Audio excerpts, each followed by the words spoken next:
তোমাকে আমি বলে যাই, ছোট ভাই, তুমি, তোমরা সবাই মিলে, তোমার পূর্বের সবাই মিলে, যত মানুষ আল্লাহ সৃষ্টি করেছে সব মানুষ মিলে, যত জিন আল্লাহ সৃষ্টি করেছে সব জিন মিলে, যেদিন আল্লাহ সৃষ্টি করেছে সেই দিনের পর থেকে যতদিন এই সৃষ্টি আল্লাহ টিকায় রাখবে আর যুগে যুগে মানুষ পাঠাবে পৃথিবীটাকে স্থির রাখার জন্য, ততদিন যত মানুষ যত জিন সবাই মিলে যদি পরিকল্পনা করে একটা অপরাধ, নতুন একটা অপরাধের তৈরি করে, মনে রাখবা আমার রব যদি ক্ষমা করতে চায়, তোমরা সব মানুষ আর জিন মিলে এমন কোন অপরাধ তৈরি করতে পারবা না যেটা আমার রব চাইলে ক্ষমা করতে পারে না।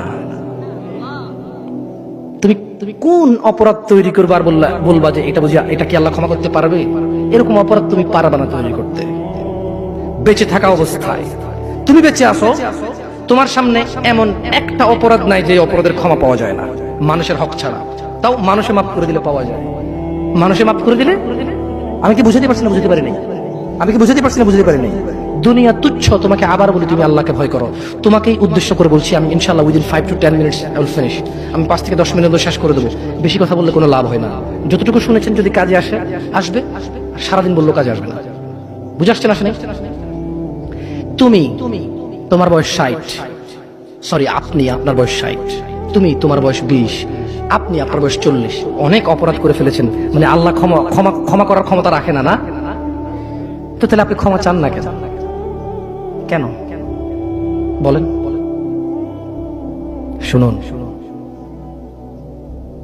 আপনাকে বলি, আল্লাহ বলেন লা তাকনাতু মির রাহমাতিল্লাহ। মুহাম্মদ এদেরকে বলে দিন, এই উম্মত, তোমরা আল্লাহর দয়া থেকে নিরাশ হইও না।